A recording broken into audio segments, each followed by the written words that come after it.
नेपाल में भ्रष्टाचार और सोशल मीडिया बैन के खिलाफ जैन जियानी 18 से 30 साल के युवाओं ने संसद भवन परिसर में घुसकर जोरदार प्रदर्शन किया। पुलिस ने प्रदर्शनकारियों को रोकने के लिए आंसू गैस के गोले दागे और पानी की बौछार की, साथ ही कई राउंड की फायरिंग भी की गई। कहा जा रहा है कि इस प्रदर्शन में गोली लगने से 10 से ज्यादा लोगों की मौत हो गई। इसके अलावा कई लोग घायल भी हुए। नेपाल पुलिस के मुताबिक 12,000 से ज्यादा प्रदर्शनकारी मौजूद हैं। इन्होंने संसद के गेट नंबर 1 और 2 पर कब्जा कर लिया। माहौल गर्माता देख संसद भवन, राष्ट्रपति, उपराष्ट्रपति, पीएम आवास के पास के इलाकों में कर्फ्यू लगा दिया गया और भारी संख्या में आर्मी को तैनात किया गया।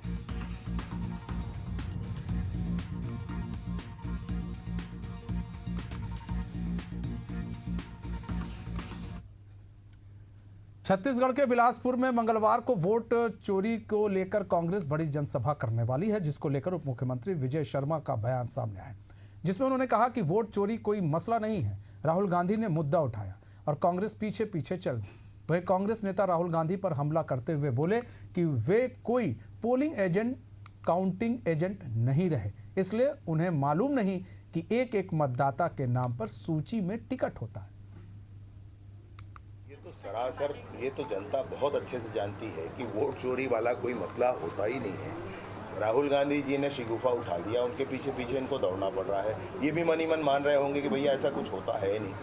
राहुल गांधी जी कभी वोटर माने पोलिंग एजेंट नहीं रहे, काउंटिंग एजेंट नहीं रहे, इसलिए उनको ध्यान नहीं रहता है। आप अगर पोलिंग एजेंट होंगे तो बने होंगे तो आपको ध्यान होगा कि मतदाता सूची में एक एक नाम पर टिक होता है जब वो वोट डाल देता है, और सारे राजनीतिक पार्टियों के लोग एक एक बैठे रहते हैं, सब उसको पहचानते हैं। एक गांव में सबको सब पहचान लेते हैं और इस तरीके से वोट होता है। वोट चोरी वाला जो इनका मामला है, मुझे आप में से कोई भी स्पष्ट कर दे कि क्या कहना चाहते हैं। मैं आप ही को कह रहा हूं, चलिए अगर आपको स्पष्टता है तो आप मुझे स्पष्ट कर दीजिए। मैं उनको भी कहना चाहता हूँ, स्पष्ट करके कहना वोट चोरी मतलब क्या कहना चाहते हैं, क्या हुआ है बता दे। कोई मतदाता सूची में कोई गड़बड़ी है तो फिर बिहार में उसको ठीक करने पर विरोध क्यों कर रहे हैं। और मैं धन्यवाद कहना चाहता हूं इलेक्शन कमीशन को, जिन्होंने पूरे देश में मतदाता सूची के गहन पुनरीक्षण की बात कही है। उसको शीघ्र किया जाना चाहिए, पूरी दृढ़ता से किया जाए। छत्तीसगढ़ के दुर्ग में हुए झंडा विवाद को लेकर उप मुख्यमंत्री विजय शर्मा का बयान सामने आया, जिसमें उन्होंने कहा कि मचानदूर में जिसने ध्वज लगाया उससे विवाद किया गया, जिसके बाद अब युवा मोर्चा अध्यक्ष राहुल टिकरिया भगवा झंडा लेकर वहां जा रहे हैं और खुद वहां भगवा झंडा लगाएंगे। बलरामपुर में जो कुछ हुआ है उस पर कार्यवाही हुई है, एफआईआर हो गया है, 3 गिरफ्तार हो गए हैं, 2 नाबालिग लड़के हैं और 1 बालिग लड़का है, वो गिरफ्तार हो गए हैं। दुर्ग के समीप मचानदुर में जो विषय हुआ है उसके लिए जो निषाद परिवार है, जिसके घर से जिसने घर पर ध्वज लगाया था और लोगों ने विवाद किया उनसे, तो आज हमारे युवा मोर्चा के प्रदेश के अध्यक्ष जी भगवा ध्वज लेकर के मचानदुर जा रहे हैं और घर पर पूरे साथियों के साथ जाकर के, मैंने घर वालों से उनसे भी बात की है, वहां पर भगवा ध्वज लगा कर आएंगे। छत्तीसगढ़ में अलग अलग जगह से आ रहे धर्मांतरण के मामले पर गृह मंत्री विजय शर्मा का बयान सामने आया, जिसमें उन्होंने धर्मांतरण के विषय पर कहा कि समाज में द्वेष ज्यादा होते जा रहे हैं, प्रलोभन देकर लोगों का धर्मांतरण किया जा रहा है। वहीं धर्मांतरण को लेकर विधानसभा में नए एक्ट लाने की तैयारी हो गई है। इसके बाद पुलिस को कार्रवाई करने में आसानी होगी। धर्मांतरण के विषयों पर समाज में बड़ा विभेद हो जाता है और इसका दंश सर्वाधिक बस्तर और सरगुजा क्षेत्र ने झेला भी है। धर्मांतरण में व्यक्ति अंदर से बदलता है और खड़े खड़े ही पराया सारे समाज के लिए हो जाता है, और इसलिए प्रलोभन देकर, धमकी करके, किसी तरीके से बहला फुसलाकर धर्मांतरण की प्रक्रिया को समाप्त होनी चाहिए। छत्तीसगढ़ में 1968 का धर्म स्वातंत्र अधिनियम लागू है, नए एक्ट की तैयारी हो गई है और आगामी विधानसभा सत्र में नया एक्ट लेकर के आएंगे। उसके बाद मैं सोचता हूं कि पुलिस पर कानूनी प्रावधान भी होंगे पुलिस के पास कार्यवाहियों के लिए, और इन सब बातों में अंकुश भी काफ़ी हद तक लग पाएगा। रायपुर में आज शहर में गणेश विसर्जन झांकी धूमधाम से निकलेगी, जिसे लेकर प्रशासन ने सुरक्षा के पुख्ता इंतजाम किए हैं। झांकी मार्ग को 6 सेक्टरों में बांटा गया है, जहां सिर्फ पैदल श्रद्धालुओं ही पहुंच सकेंगे। 24 घंटे के लिए अमला 8-8 घंटे की 3 पालियों में तैनात रहेगा, जबकि 1000 से ज्यादा जवान व्यवस्था संभालेंगे। विसर्जन स्थल पर गोताखोर, नाव और क्रेन की व्यवस्था की गई है। सुरक्षा के लिहाज से ड्रोन और सीसीटीवी कैमरों से निगरानी और रिकॉर्डिंग की जाएगी। वहीं डीजे और पटाखों पर विशेष प्रतिबंध है और निगरानी रखी जाएगी।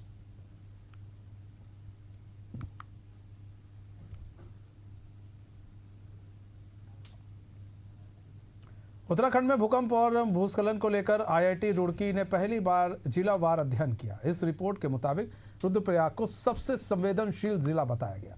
साथ ही ये भी बताया गया कि पिथौरागढ़, चमोली और उत्तरकाशी में भूस्खलन की आशंका बेहद अधिक है। वहीं सरकार ने सभी एजेंसियों को अलर्ट मोड पर रहने के निर्देश दिए। सीएम धामी ने कहा कि आपदा की स्थिति में प्रभावितों की हर संभव मदद की जाएगी। उस पर हम लोग लगातार समीक्षा कर रहे हैं और सभी को अलर्ट मोड में रहने के लिए पहले ही कहा गया है। अभी जब तक मानसून का ये समय चल रहा है तब तक पूरी तरह से सारी मशीनरी, सारे हमारे डिपार्टमेंट, एनडीआरएफ, एसडीआरएफ सभी लोग सब। इसी बीच बड़ी खबर आ रही है गाजीपुर से। मऊ विधायक अब्बास अंसारी कोर्ट में पेश हुए हैं। 2023 के एक पुराने मामले में पेश हुए। गाजीपुर सीजेएम कोर्ट में पेश हुए। पेशी के दौरान मीडिया से बचते हुए नजर आए विधायक। तो बड़ी खबर इस वक्त की गाजीपुर से। मऊ विधायक अब्बास अंसारी कोर्ट में पेश हुए हैं। 2023 के एक पुराने मामले में पेश हुए। गाजीपुर सीजेएम कोर्ट में पेश हुए। पेशी के दौरान मीडिया से बचते हुए नजर आए विधायक।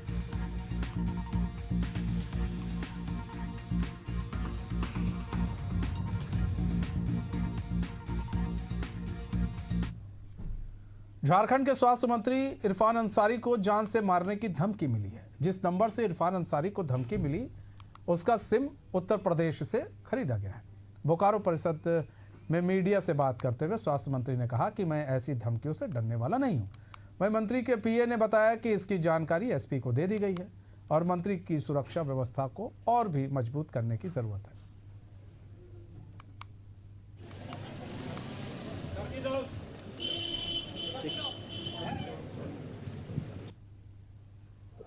देखिए, वो जो घटना घटी देर रात्रि, तो उसके बाद हमने रात में ही फ़ोन किया था। हमारे बोकारो के एसपी साहब से बात हुई थी और हमारे जिला एसपी जामताड़ा से भी बात हुई थी। तो उसी समय हमने कॉल को ट्रैक पर लगवाया था और उसके बाद जो जानकारी सामने आई तो वो कॉल आपका बनारस से आया था। बनारस से कॉल किया गया था और जो सिम से कॉल आया था वो सिम आपका नॉर्थ ईस्ट का है। और अचानक फ़ोन आ गया, मैंने फ़ोन उठा लिया और इस तरह की मतलब हम तो शॉकिंग रह गए कि हमको कोई इस तरह की बात कैसे कर सकता है, धमकी कैसे दे सकता है। ही इज टेलिंग दैट कि मैं I am coming to Jharkhand, मैं निकल गया हूँ। और क्या नहीं कहा, मतलब हम बता नहीं सकते चैनल पे। हम रिप्लाई नहीं कर पाए, मतलब इस तरह की भाषा जीवन में मैंने कभी सुना ही नहीं। फिर मैंने फ़ोन काट दिया। फिर 2 मिनट में शॉक में रह गया कि आखिर मेरे कौन दुश्मन हो सकते हैं।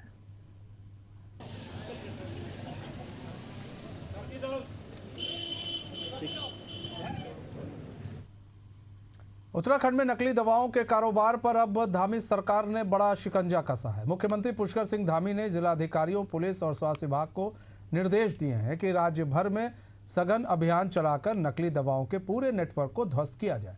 सीएम ने कहा कि नकली दवाइयां बनाने और बेचने वालों के खिलाफ कठोर कार्रवाई होगी। दोषियों को किसी भी हाल में बख्शा नहीं जाएगा।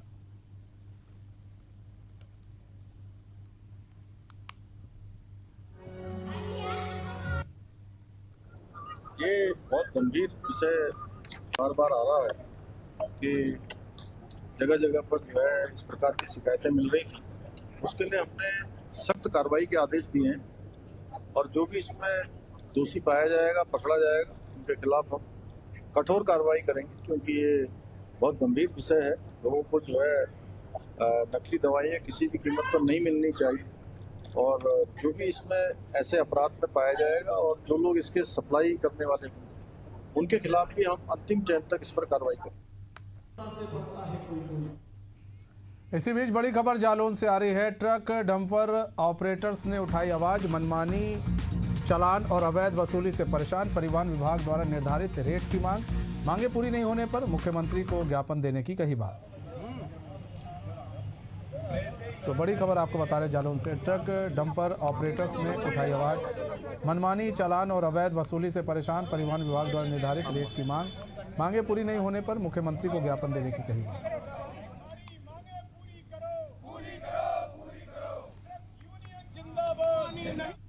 उत्तराखंड के टिहरी जनपद के बालगंगा रेंज में इन दिनों जंगली जानवरों ने दहशत फैला दी है।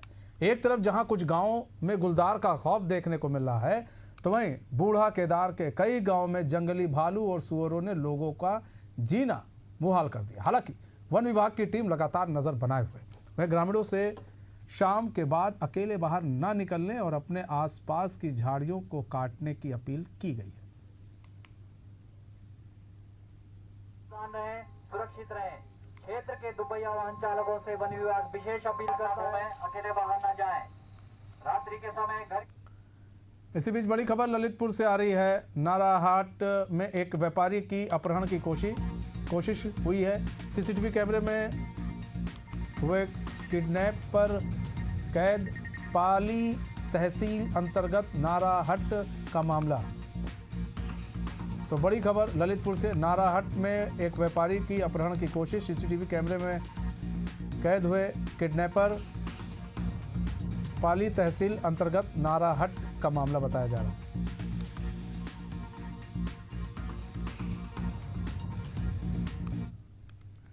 बिहार के बाढ़ के कोरारी गांव में एक किसान को कुछ लोगों ने मिलकर चाकुओं से गोदकर मौत के घाट उतार दिया।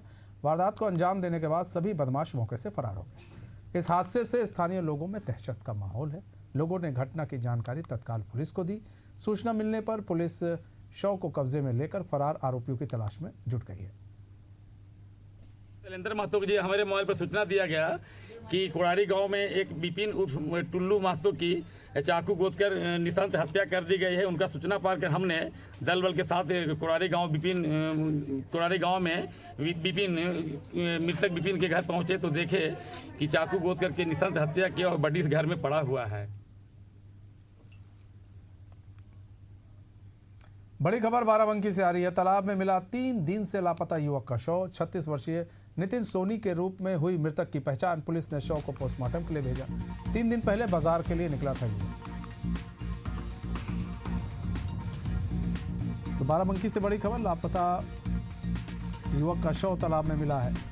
3 दिन पहले बाजार के लिए युवक निकला था। तालाब में युवक का शव मिला है। 36 वर्षीय नितिन सोनी के रूप में मृतक की पहचान हुई है।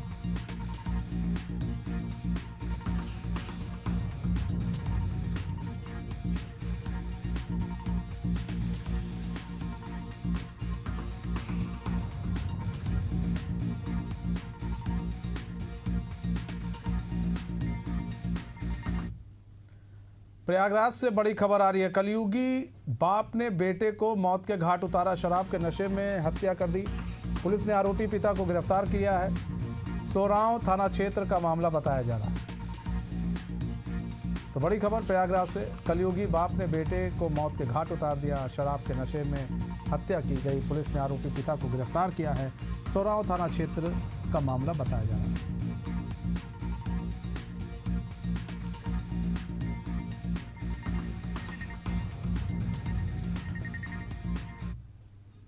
खबर यूपी के ललितपुर से है, जहां समाजवादी पार्टी के कार्यकर्ताओं ने भारी संख्या में कलेक्ट्रेट पहुंचकर जोरदार प्रदर्शन किया और खाद की किल्लत, कालाबाजारी, बिजली की व्यवस्था समेत 8 सूत्रीय मांगों को लेकर डीएम को ज्ञापन सौंपा। इस दौरान सपा कार्यकर्ताओं ने वोट चोर कुर्सी छोड़ के नारे भी लगाए।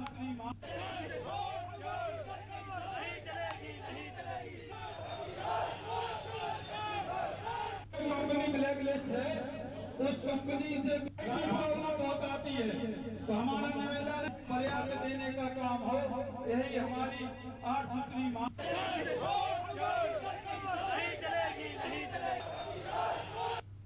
भारतीय जनता पार्टी के द्वारा लगातार किसानों की उपेक्षा की जा रही है।